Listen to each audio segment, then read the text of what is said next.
In this video, I'm going to break down exactly how I would build a property portfolio if I had to start from scratch again. My name is Alfred Dzadey, and I was able to build a £4 million property portfolio within 3 years alone. So in this video, I'm going to break down how I would go about starting again if I had zero capital to my name and was starting from scratch. So before we get into that, I want to break down why I got into property.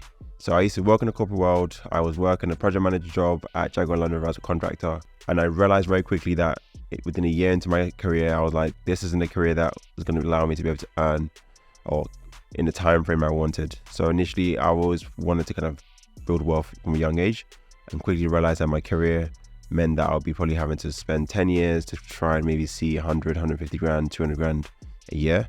And I realized maybe this isn't the vehicle I need to be in. I need to look at new opportunities. And property was a stream that I thought, okay, if I can look at that as an avenue to be able to generate wealth, what do I need to do? And so back to the title of this video, how I would do this if I start again. Literally, the first step was get educated. So you don't want to go into property blind. Property investment isn't for the faint-hearted. Knowledge is required to be able to go into this and actually succeed and in essence achieve what I've achieved, i.e. building a £4 million portfolio within 3 years. I didn't just get up one day and say, hey, I want to get into property. Well, technically I did, but I got up with an intention to get educated and actually know exactly what I needed to do to be able to go in this and have a good chance of actually being able to achieve this.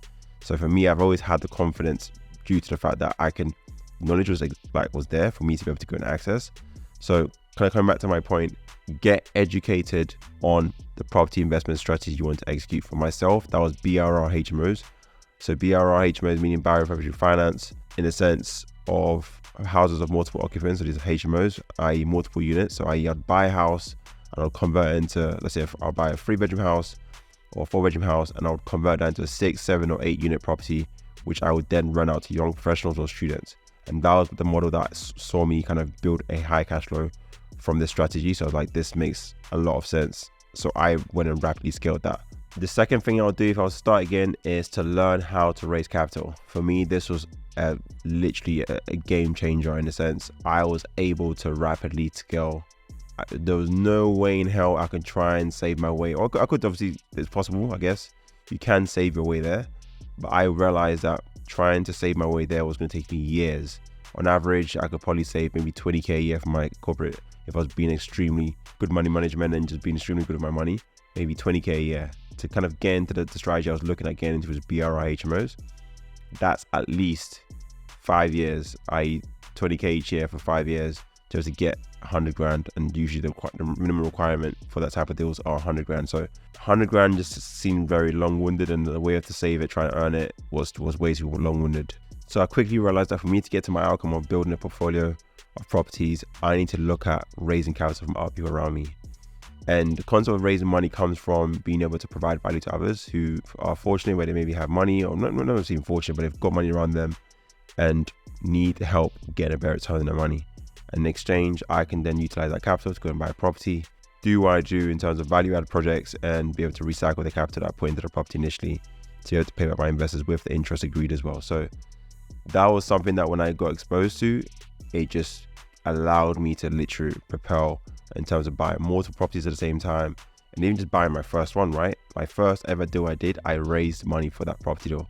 People might be thinking, how are you going to raise money from a stranger or even family members or friends, whatever, if you've never done this thing before? And this kind of come back to my first step, right? Getting educated. Because when you get educated, for me, that's a prerequisite to be able to raise capital. When you're educated, you're knowledgeable on the process, you can execute, you know what to do exactly. You need to get to a point, obviously, where you feel like all that's missing for you is money. You're an investor who sees or looks at you will be able to sense that, look, the person that's sat in front of me, I can tell knows what they need to do, and all that's missing for them is money. And if they had the money, they'll be executing on this. And that, in essence, was my story, and that's what I did. So that is how I got myself into my first deal and allowed me to scale all the way up to £4 million plus. The next thing that I'll do is hire the best people available. What I mean by this is, obviously, when you're building a property portfolio, you're going to need a team to allow you to be able to execute on this. From builders to brokers to solicitors to architects, the full end-to-end. You need these key team players. So you want to go around hiring the best people. If you're fortunate enough to be around in a network, i.e. property investors, a mastermind, where people are in the network doing the thing you want to do, you can fast track your ability to be able to find these people, right? Because people already been there, done that, and can tell, okay, this is the person to go for, this is who I use. And if it's good for them, they built a portfolio, right? It can be good for you. So again, that was in essence what I did. I wanted to, again, find the best people, right? So I wanted to find people that have done the thing that I wanted to do and leverage them to be able to allow me to build a team off the back of who they would recommend and who they potentially use at the moment as well. So for me, non-negotiable, I hire the best. You might think that you want to save some money by maybe doing some things yourself, but ultimately, look, you're never going to become as great as people who have spent their whole careers like becoming masters at this profession. So for me, I've always just paid the fee to get the right people on board my team. I learned this from my corporate days, whereby I was trying to build, on the company I was working for, trying to build their first engine. They went around recruiting the best talent engineers who've built engines previously for other companies as their competitors, and brought them into their company and said, hey, this is what I want to design, this is what I want to build. How do you guys go about delivering something like this? These are the targets, the performance targets. Figure it out. And in essence, that's what I took to my business when I got started. I went and found the best people and said, okay, hey guys, I want to do this. I want to take a 3-bedroom house and convert to a 6, 7 or 8-bedroom property. And guess what? As a team, they helped me build my portfolio out because they've been there and done that several times for other people. And that is what they do day to day. So for me, non-negotiable, you've got to hire the best people possible to be able to come on board your team and help you deliver out on this portfolio. The next thing you want to do is surround yourself with people who are doing the thing that you want to do. The power of being a part of a community of people that are doing the thing you do, or even ahead of you, for me is huge, because guess what? They've been there, done that. They can help you overcome your hurdles, because trust me, there are going to be hurdles. If it was easy, everyone would be doing it, right? And so staying close to the fire, i.e. being around people that are doing the thing, being in masterminds, this is what I did, allowed me to, 1, be inspired, 2, be accountable, 3, get a clear direction of what I need to do next, and just have a network to go to when I've got problems and be able to get answers straight away. Again, I accelerated my journey, and hence why I was able to put a £4 million portfolio within 3 years. It wasn't by luck. Like, this is all calculated, this is all put together to allow me to have the outcome that I achieved. So like, for me, I can't thank that enough, being around the people that have done the thing that I wanted to do. Again, a lot of people are going to think, oh, how can I do something? How can I do this? The answer is in the who. Who has done the thing that is like literally I'm trying to achieve? They are going to tell you the how. You haven't got to try and sit there and scratch your head about how does this work? How does this work? People have done it. Go and find those people who've done it and let them teach you how they did it. Replicate what has been proven to work. You don't have to reinvent the wheel. It's already a system that exists. It's already something that's been delivered time and time again. You simply need to find the who to help you understand the how, so you can have the outcome that you want. And then the last thing that I would do, obviously, after you've done the last 4 things we just said, is to go out there and actually take action.